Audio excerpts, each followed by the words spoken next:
Hey guys, Bricks back for another video. As you can see, we have the Lego Titanite bulldozer, Cat D11, released a couple years ago, and today I will be showing you the engine I built for it that has correct valve timing, I believe, and it in this version I don't have the bucket on just because it's easier to see and it's easier to build in the engine bay and stuff if you have the engine off. So if you have the bucket off. So that's why we have the bucket off. Okay, so this barely fits in here. This engine, it's a 2-cylinder. Like the original engine in this was a V12.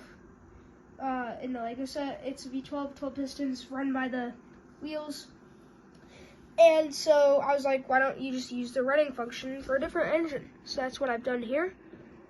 As you can see, there's a clutch gear right there, and then there's a little gear down there, or a little gear up there, a little up higher, and then that connects to here, and then those two have correct valve timing. And then on the other side, I'll open up the doors on the other side to show you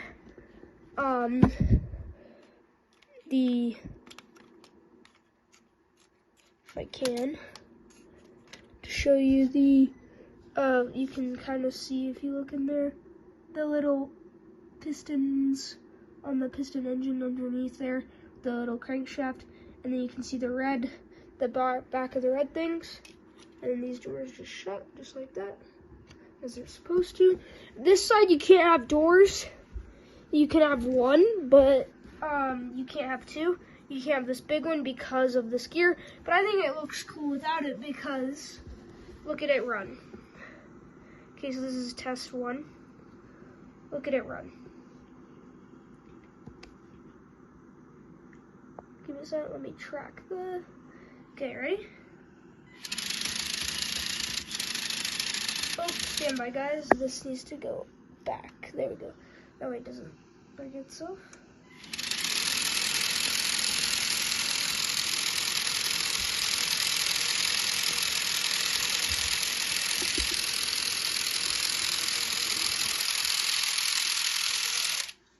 You guys can see it moving there.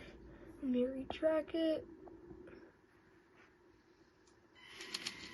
I'll do it really slow.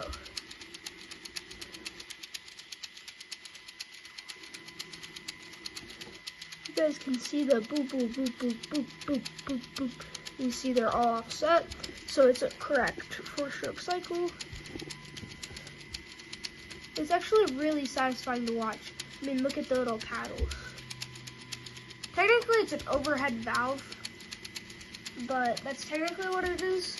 If you think about it, if you think about it in engine terms, it actually technically looks like overhead valves because they're getting hit, and then that pushes the little things which hit the valves on the engine.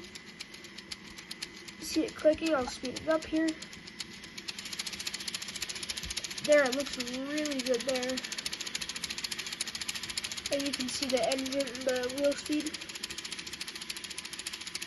And you want to make sure the clutch gear, originally I made it so the clutch gear was at the top, but it made it really slow because the gear ratio was small to big, so it was torqued on the engine.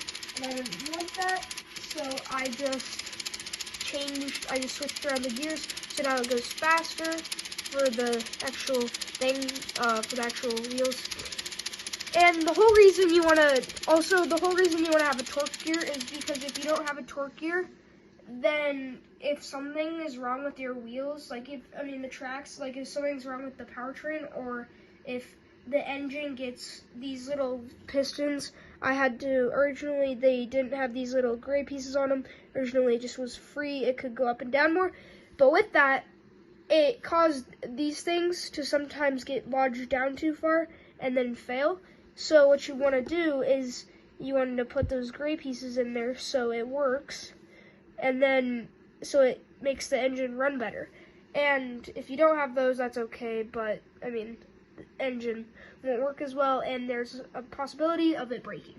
Another thing is you're gonna have to get rid of, there's a lot of stuff usually here. There's a lot of, here, let me get the piece. There's a lot of this is underneath here. Sorry, this is underneath the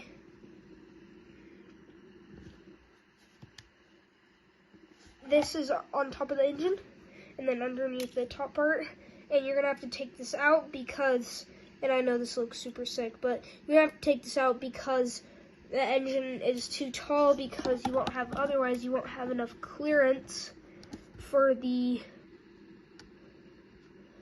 drivetrain right here, the little camshaft. And so, yeah. And you also have to remove a couple pieces because this has to fit far enough back where these pieces, when they rotate, don't hit this little switch for the battery box, because otherwise, you know, it's not good. It's not good because then it will not work and then it will break it. That's why you want the clutch gear, just because if anything does go wrong, the clutch gear won't make sure nothing gets damaged. I mean, you might ruin the clutch gear. I mean, it's possible to like kill the clutch gear so much that it just doesn't work anymore. But I've never had that happen, so I wouldn't worry about it. And then, yeah. So you're gonna want to have to take out, if this video gets a lot of likes and comments of saying that I should do instructions, then I'll do instructions. Probably because I put this together today and it took me quite a while, because it's extremely hard to make it do this and fit the engine fit in there without it, like, with it working and everything. Otherwise it just won't work, and you don't really want that, because what's the point? It doesn't work, it's because then it wouldn't look as cool as it does when it does this.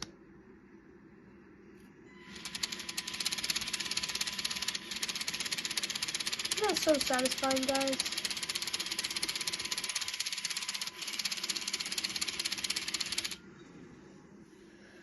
It looks pretty cool too.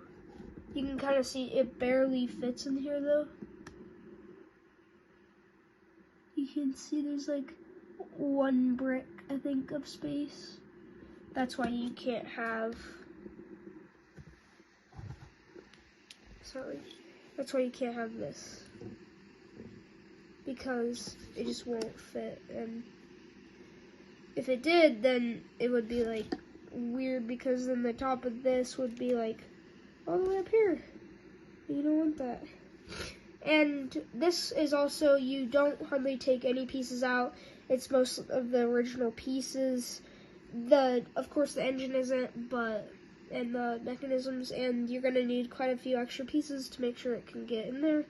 Although you don't take too many pieces out besides the old engine and this and some others that make this go in and work. But other than that, it works really well, and as you can see, it looks pretty good too when it runs.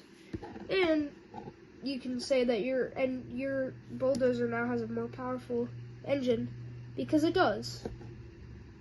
I'm gonna call this the V12. Let's say that the V12 was I'm just making a random.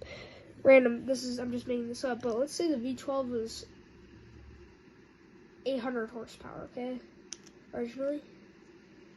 Now it's 2,600 horsepower with over 7,000 pound-feet of torque, or however much they have. I don't know, I'm making really crazy numbers up just because it looks so cool, and it was a lot of work to make the engine work and fit in there, so I think it looks pretty awesome. Even though it is 2-cylinder, the valves are it's just so aesthetically pleasing and nice looking when it runs. Does that even matter? Also, there's one more cool thing you can do. So at the front, when you unlatch it, right? I don't know if everyone knows about this. You just take these two pieces off, and you just take this top piece off just like that. You can actually open this, and then in here, you can actually see there's a flywheel here. Can you guys see that little red thing in there? That's a flywheel. And you can actually add stuff to that if you want, which is sick, because who doesn't want to make an adjustable flywheel? You could put, like, say you wanted to make it bigger, you want to have to, or you can switch it out for a fan or put a fan in front of it, anything like that. You can do that as long as you make sure that the parts will still fit and it will still run correctly. And that's pretty much it for it. I thought this was awesome. I don't know about you guys, comment down below. Thanks for watching, and subscribe to Zioneer Bricks so you can see more cool Lego content like this, and especially with this new bulldozer engine design I incorporated into it. Thanks for watching, and subscribe.